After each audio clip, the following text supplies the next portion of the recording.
मेडिकलच्या प्रवेशासाठी नीट परीक्षा घेतली जाते आणि याच परीक्षेत अनेकांना 67 विद्यार्थ्यांना साधारण पैकीच्या पैकी मार्क मिळाले आहेत. त्यामुळेच या परीक्षेवर संशय व्यक्त केला जातोय. हे विद्यार्थी नेमके कुठले होते किंवा या विद्यार्थ्यांना इतके मार्क मिळणं शक्य आहेत का, याच संदर्भात बोलण्यासाठी माझ्यासोबत मेडिकल विषयातले तज्ज्ञ आहेत. हरीश बुटले सर. सर, तुमचं स्वागत आहे माझ्यामध्ये. साधारण बघायला गेले ही कठीण परीक्षा मानली जाते मेडिकलची. इतके मार्क मिळणं शक्य आहे विद्यार्थ्यांना? कुठेतरी गडबड वाटते काही? नक्कीच. इतक्या विद्यार्थ्यांना एका वेळी 67 विद्यार्थ्यांना पैकीच्या पैकी मार्क्स मिळणं ही तर नक्कीच गडबडीची गोष्ट यावर्षी दिसून येते आहे. पण पैकीच्या पैकी मार्क मिळवणं काही कठीण आहे अशातला भाग नाही.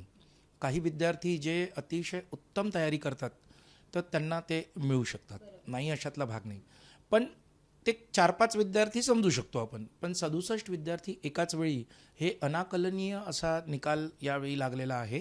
आणि त्याच्यामुळे NTA एकंदरीतच या कार्यपद्धतीबद्दल फार मोठ्या प्रमाणावर नाराजी आता पालकांमध्ये आणि एकूण समाजामध्ये दिसून येत आहे. आता साधारण आपण बघायला गेलं म्हणजे आता आपण जेवढी लिस्ट बघितली, एकाच केंद्रातील किंवा एकाच सिरीजमधले मुलं हे सगळे 67 दिसत आहेत किंवा त्याच सिरीजमधले मुलं दिसत आहेत.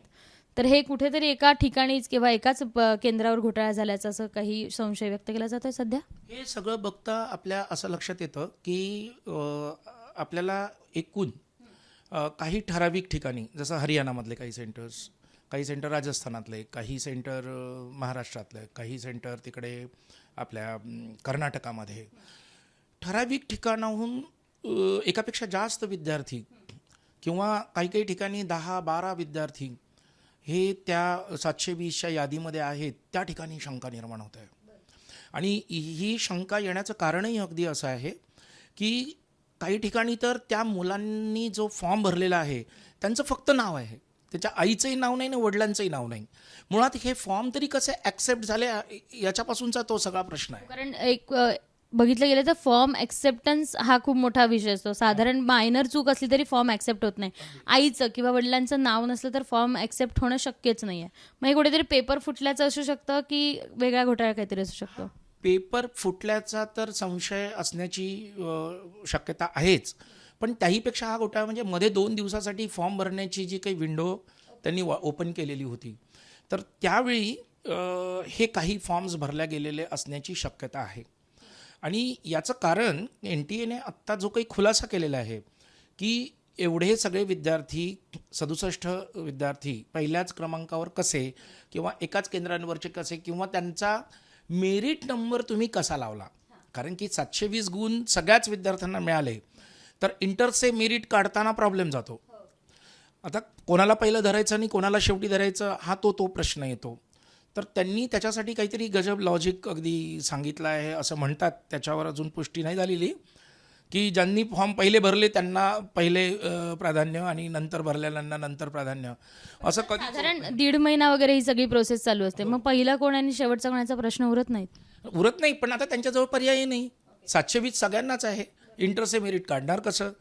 सगळ्यांचे बायोलॉजीचे गुण सारखे 360, सगळ्यांचे अगदी म्हणजे फिजिक्सचे गुण जे काही आहेत ते सारखे, ते 180, सगळ्यांचे केमिस्ट्रीचे गुण सारखे 180.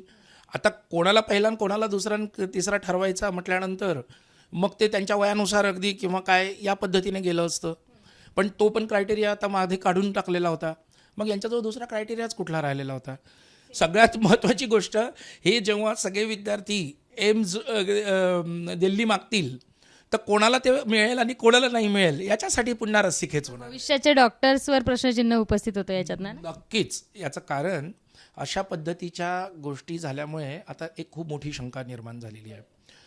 शंका अशी की जवळपास एक 10% विद्यार्थी, जे टोटल जे काही परीक्षेला बसलेले जे काही विद्यार्थी होते त्याच्या प्रमाणात जे काही आता पूर्ण ती संख्या जी वाढलेली आहे आणि निकालाचं जे काही पर्सेंटेज आहे किंवा रादर अगदी आपण कट ऑफचे मार्क्स म्हणूया, जवळपास 50 मार्कांनी त्याची वाढ झालेली आहे. मागच्या वर्षी 600पर्यंत कुठं ना कुठं तरी अगदी नॅशनल लेवलला गव्हर्मेंट कॉलेज मिळायचं ओपन कॅटेगरीमध्ये. आता 640 शिवाय मिळण्याची शक्यता नाही आहे. आपल्या महाराष्ट्रात सुद्धा अगदी 630 मार्क असल्याशिवाय गव्हर्नमेंट कॉलेजला ॲडमिशन मिळेल अशी शक्यता नाही आहे. मग एवढी सगळी मेहनत करून आणि मागच्या वर्षीचे काही रेफरन्स मार्क त्यांच्यासमोर असतात, फरक किती पडतो? फार तर एक 5-10 मार्काचा फरक पडतो. त्याच्या पलीकडे जाऊन किती कठीण आला पेपर आणि किती सोपा आला तरी काही विशेष फरक पडत नाही. पण यावेळेसची ही सगळीच्या सगळी कमाल ही आपण म्हणतो फक्त अगदी 700च्या विद्यार्थ्यांच्या रेंजमधली आहे. परंतु म्हणजे हे जे काही मार्क्स मिळवलेले जे विद्यार्थी आहेत त्यांच्या, परंतु तुम्ही विचार करा की ते समजा जर 650 पासूनच्या विद्यार्थ्यांमध्येही अशाच प्रकारचे काही घोटाळे झाले असतील तर कितीतरी विद्यार्थी मध्ये शिरलेले आहेत अगदी म्हणजे याच्यात. हे काही फेक विद्यार्थी असू शकतात साधारण? फेक नाही, पण यांना काहीतरी फेवर गेलेला आहे आणि तो जो फेवर त्यांना जो गेलेला आहे तो फेवर कशा पद्धतीने गेलेला आहे ते शोधून काढणं आता सगळ्यात महत्त्वाची जबाबदारी आहे.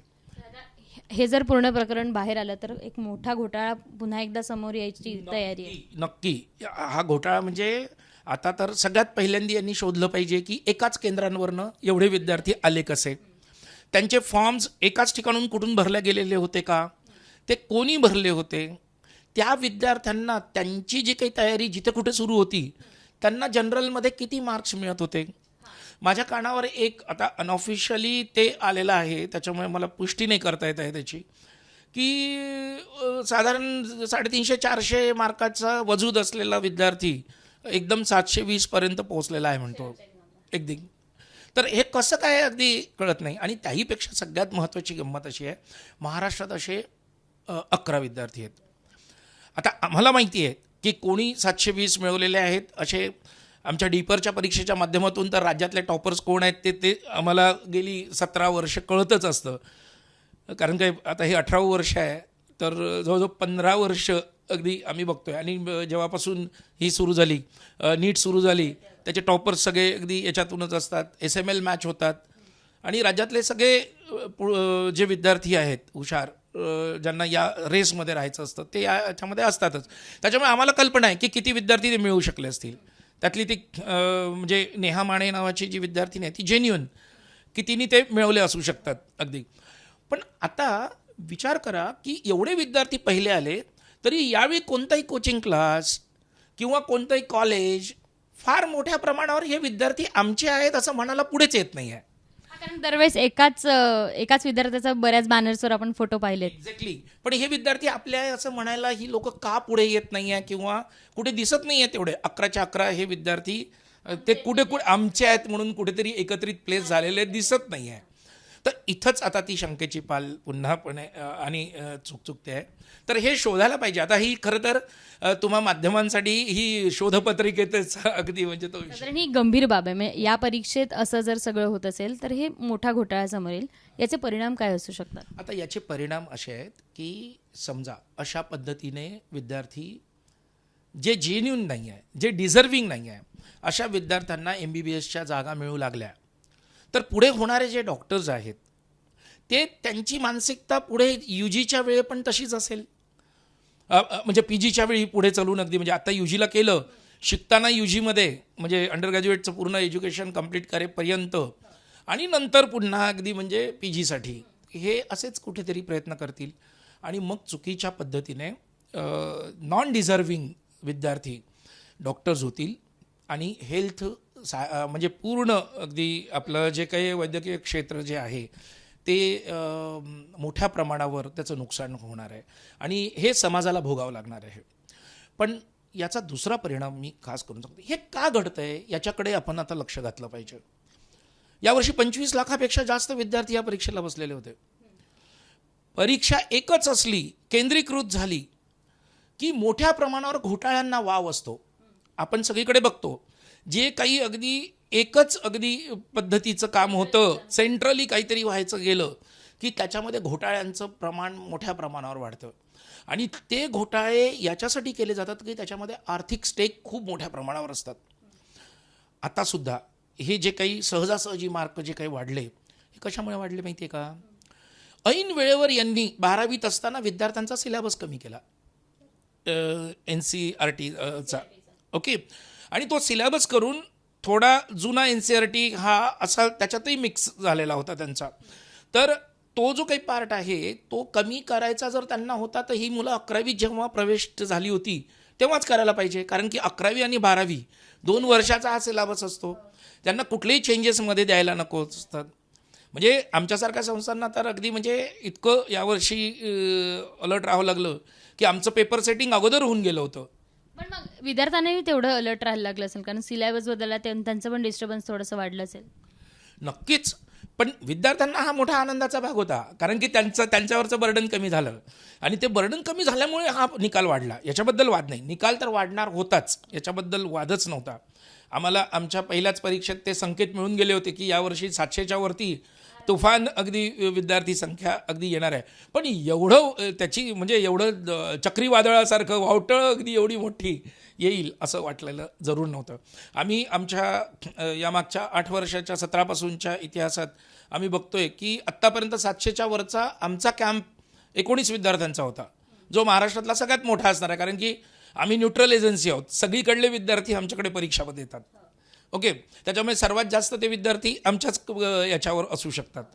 तर त्याच्यामुळे प्रॉब्लेम असा झाला की 8 वर्षात आणि एकाच वर्षात मी तुम्हाला आत्ताच यादी दिलेली तर 42पेक्षा जास्त आमच्याचकडे अगदी म्हणजे 700च्या वरती. तर त्याच्यामुळे प्रश्न असा आहे की हे सगळंच्या सगळं फार चुकीचं अगदी वळण घेत आहे. आणि हे चुकीचं वळण लागलेलं जे आहे हे कशामुळे, तर शाळा कॉलेजेस म्हणजे ज्युनियर कॉलेजेस जे आहे त्यांचं अगदी अस्तित्व जवळजवळ असून नसल्यासारखं झालेलं आहे. शिक्षण ज्युनियर कॉलेजमधून हद्दपार झालेलं आहे. सगळं शिक्षण कोचिंग किंवा असोसिएटेड किंवा संलग्नता अशा पद्धतीने त्यांच्याशी जुळल्या गेलेलं आहे आणि याच्यामध्ये प्रचंड आर्थिक स्टेक आहेत. मार्क्स वाढले तर विद्यार्थ्यांचे ॲस्पिरेशन्स वाढतात. जास्त मार्कांना सुद्धा प्रवेश नाही मिळाला तर पुढच्या वर्षी मिळेल या आशेने ते रिपिटेशन करतात आणि रिपीट करणाऱ्या विद्यार्थ्यांची संख्या दिवसेंदिवस प्रचंड वाढत आहे. 200 विद्यार्थ्याची रिपीटची एक बॅच विचारात घेतली तर खूप मोठं आर्थिक उलाढालाचं आहे. 3 ते 5 कोटी रुपयाच्या पर्यंतची ती उलाढाल अगदी होते. त्यांच्या पालकांना अगदी म्हणजे मोठ्या प्रमाणावर पैसे खर्च करत आणि इथं तर अगदी रिपीट करणाऱ्यांची संख्या काही हजारांमध्ये आणि देशाच्या पातळीवर विचारायला गेलं तर लाखांमध्ये ती जाते. तर आता मग याच्या मागे कोण असू शकतं याचाही शोध अगदी घेतला पाहिजे. कारण काय झालं आहे, मोठमोठी संस्थानं ती सगळीच्या सगळी पूर्ण देशभर सगळ्या डिस्ट्रिक्ट लेवलपर्यंत पोहोचलेली आहे. म्हणजे सगळेच कोचिंग क्लासेस चुकीचं काम करतात अशातला मुळीच भाग नाही. आता त्यांनी काय झालं आहे, याला एक व्यवसायाचं स्वरूप प्राप्त झालेलं आहे. त्याच्यामुळे शाळा कॉलेजेसमधून जे चांगलं काम करणारे जे शिक्षक आहेत ना ते पण बिचारे हतबल झालेले आहे की आम्ही कितीही चांगलं केलं तरी बाहेर जाऊन काही ना काहीतरी अशाच पद्धतीच्या चुकीच्या गोष्टी समजा जर घडणार असेल. गंभीर परिणाम म्हणजे आपण सगळे नागरिक आपण आपला टॅक्स भरून या सगळ्यांचं शिक्षणाचा खर्च म्हणजे शिक्षण क्षेत्राचा खर्च भागवतो. या शिक्षकांचा पगार त्याच्यातून दिला जातो. परंतु त्या शिक्षकांचा त्यांच्या विद्यार्थ्यांसाठी खरंच किती फायदा होतो आता हा सगळ्यात महत्त्वाचा भाग आहे. त्यांची खूप इच्छा आहे आपल्या विद्यार्थ्यांसाठी खूप काही करण्याची, परंतु या कॉम्पिटिशनमुळे आणि याच्यामध्ये निर्माण झालेल्या टेक्निकमुळे अगदी म्हणजे तुम्हाला एक सांगतो 650 मार्क म्हणजे 680 मार्क मिळवणारा विद्यार्थी आणि 720 मार्क मिळवणारा विद्यार्थी याच्यामध्ये काही फरक नसतो. 650 आणि 700च्या मध्ये फारसा काही फरक नसतो. फक्त त्या 3 तासाची 3 तास 20 मिनिटाच्या मानसिकतेचा तो खेळ आहे.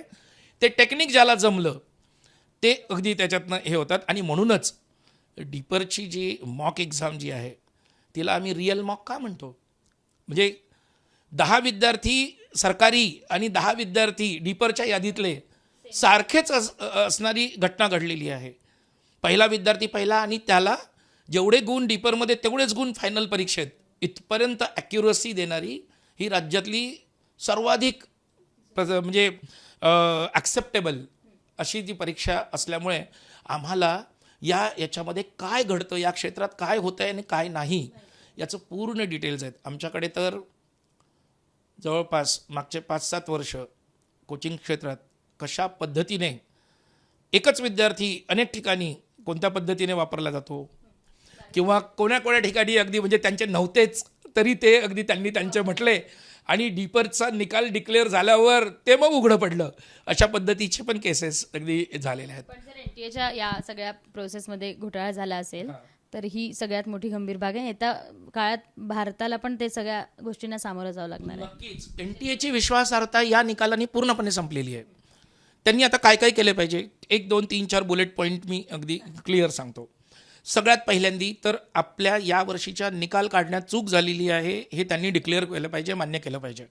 त्यांनी क्लॅरिफिकेशन जरी दिलेलं असलं तरी त्या क्लॅरिफिकेशनला अर्थ नाही. ग्रेस मार्क या प्रकारात हास्यास्पद प्रकार कोणता झालेला माहिती आहे का? यावर्षी 718 आणि 719 पण मार्क मिळालेले आहेत. म्हणजे एका याला 4 मार्क असतात, मग जर एक चुकलं तर 4 मार्क मायनस होऊ शकतात. साधारण नाही, चुकल्यावर तर 4 अधिक 1 5 मार्क कमी व्हायला पाहिजे. पण एखादा विद्यार्थी खूप त्यांनी अतिशय स्मार्टली की आपल्याला हे येतच नाही आणि ते सोडून दिला तो प्रश्न, तर त्याचे 4च जातील. म्हणजे जास्तीत जास्त मार्क किती मिळू शकतील? 716 किंवा 715 इकडे. ओके, मधले मार्क मिळण्याची शक्यता नाही. हे पकडल्या कुठे गेले माहिती आहे का? 718 719 पकडल्या गेले. अदरवाईज कदाचित अगदी इतक्या जास्त प्रमाणामध्ये यांची ही लबाडी लक्षातही आली नसती. आणि आता 718 आणि 19साठी त्यांनी उत्तर काय दिलं माहिती आहे का? 2018 मध्ये क्लॅट परीक्षेच्या वेळी अगदी त्यांनी हे केलेलं होतं की त्या सुप्रीम कोर्टाच्या गाईडलाईननुसार ज्यांना उशिराने पेपर दिला गेला होता किंवा ज्यांची वेळ अगदी कमी मिळाली होती ज्या विद्यार्थ्यांना, तर त्या विद्यार्थ्यांच्यासाठी त्यांना म्हणजे प्रपोर्शनेट मार्क्स अगदी ते देण्याचा एक अगदी फॉर्म्युला त्यांनी तयार केला. पण क्लॅट त्यावेळीची जी काही होती ती ऑनलाईन होती. ऑनलाईन आणि ऑफलाईनसाठी सारखं गणित नाही मांडता येत. ऑनलाईनमध्ये तुम्ही रिस्पॉन्स ट्रॅक करू शकता, ऑफलाईनमध्ये कसे करणार बरं? आता त्याच्यातही मोठी गंमत आहे की यांनी काय केलं, म्हणजे याच्यामध्ये बायोलॉजी सोडवणारा जो काही पार्ट आहे तो फार लवकर संपून जातो. म्हणजे शक्यतो विद्यार्थ्यांना अर्धा वेळ बायोलॉजीसाठी असतो. म्हणजे 200 मिनटं जे काही टोटल 3 तास 20 मिनटाचे अलॉट झालेत, 100 मिनटं बायोलॉजीसाठी असतात. पण स्मार्ट विद्यार्थी ज्यांचा चांगला अभ्यास झालेला आहे ते 60च मिनटात ते उरकतात. उरलेला वेळ त्याच्यासाठी देतात. आता यांनी बोंब काय मारली की आम्ही जर 60 मिनिटात एवढे प्रश्न सोडवू शकतो तर आमचा वेळ जो गेलेला आहे त्याच्यामध्ये आणखी आम्हाला प्रश्न सोडवता आले असते पुढचे, तर आम्हाला त्याच्यासाठी मार्क द्या की जे प्रश्न कदाचित आम्हाला जमलेच नव्हते किंवा जमणार नव्हते किंवा जमले नसते, आम्हाला वेळच नाही मिळाला त्याच्यामुळे आम्ही काही ते मार्क मांडले नाही.